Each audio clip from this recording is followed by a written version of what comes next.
All right, let's just get right into it. The DMV. I know. Just hearing those three letters is usually enough to make anybody break out in a cold sweat. But what if I told you that getting your state ID doesn't actually have to be this multi-day ordeal of sheer confusion, terrible lines, and rejected paperwork? Welcome to this explainer. Today, we're going to transform this notoriously frustrating bureaucratic maze into a super straightforward, totally stress-free roadmap. You're going to learn exactly how to conquer the DMV and secure that state ID without losing your mind in the process. So here is our game plan for today. First, why get a state ID? Second, gathering your required paperwork. Third, deciding between a standard and a real ID.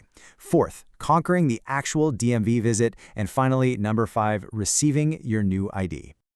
Okay, Section 1. Why get a state ID? Unlocking everyday independence. Look, the main thing to understand here is that a state ID is an incredibly powerful tool for your daily life, especially if you don't happen to have a driver's license. Think about it for a second. This little piece of plastic, it's basically your golden ticket. You need it for basic identity verification, opening a new bank account, or even just proving who you are for a new job. Trying to access government services? You need it. Just trying to verify your age to get into a concert? You need it. It is literally the master key to your everyday independence.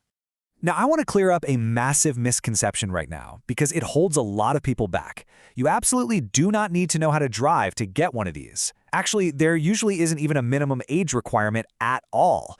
The only major eligibility hurdle is simply that you have to be a resident of the state where you're applying. That is it. The whole system is designed to be highly accessible to everyone.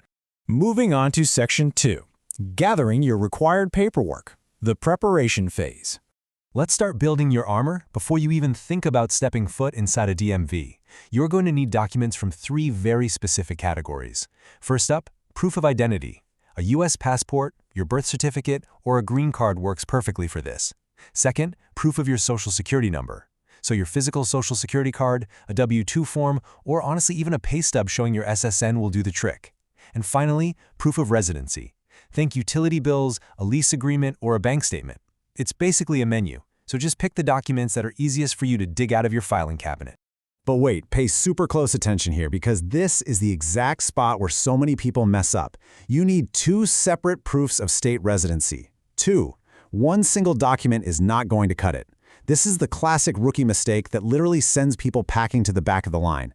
So if you grab your bank statement, make absolutely sure you also grab a utility bill or maybe your lease agreement. You have got to double down on that residency proof. And here is the catch, the one rule you cannot ignore. Originals only. Standard photocopies will be rejected at the counter faster than you can say Department of Motor Vehicles. You have to bring the actual original documents or officially certified copies. Seriously, do not let a quick trip to the copy machine completely ruin your whole day of prep. Bring the real deal. All right, Section 3, standard versus real ID, choosing your path. When you go to apply, you've got a really important choice to make. On one hand, we have the standard state ID. It is great for general identification, but it definitely has limits, like you can't use it for certain federal purposes. But on the flip side is the real ID. You can easily spot these because they usually have a little star right on the corner of the card. So why does this matter to you? Well, because a real ID is legally required if you ever plan on boarding a domestic flight or entering certain federal buildings. It does require a tiny bit of extra document verification up front, but look, if you are a traveler, it's absolutely non-negotiable. Section 4. Conquering the DMV visit, the action phase. Okay, it is time for action. Here is your fast-paced battle plan. Step 1, whatever you do, do not wait until you get to the DMV to start the paperwork. Jump on your state's DMV website and fill out the application form online. Or, at the very least, print it out and fill it in at home. Step 2, and I really cannot stress this enough, schedule an appointment online. I mean, sure, you could risk doing a walk-in, but why on earth would you subject yourself to hours in a plastic waiting room chair if you don't have to? Booking ahead is your absolute best secret weapon. Step 3, boldly walk into that office with your meticulously gathered stack of documents. So what actually happens when they finally call your number? Let's demystify the counter experience really quick. It's surprisingly simple. The clerk is going to verify your original documents. They will take your photo, so maybe, check your hair in the car mirror before you walk inside, and then they'll capture your electronic signature. That is it. That's the whole physical interaction. A lot less intimidating when you break it down like that, right? And finally, Section 5, receiving your new ID, the reward phase. We are officially in the home stretch. This is the payoff for all your hard work. First, you'll pay the application fee. And once that's settled, the absolute best news is that you don't leave empty-handed. The DMV will immediately hand you a temporary paper ID. You can start using this thing right away while you wait, and then finally, your permanent, hard plastic state ID card is going to be shipped directly to your mailbox. Financially speaking, getting this official document is actually surprisingly affordable. The fees do vary depending on exactly which state you live in, but they typically range from just $5 to $35. And even better, some states actually offer reduced rates or even completely free IDs for eligible applicants. So definitely check your local DMV's policies to see if you can score a discount. As for that permanent physical card we talked about, you can expect delivery to take anywhere from 1 to 4 weeks.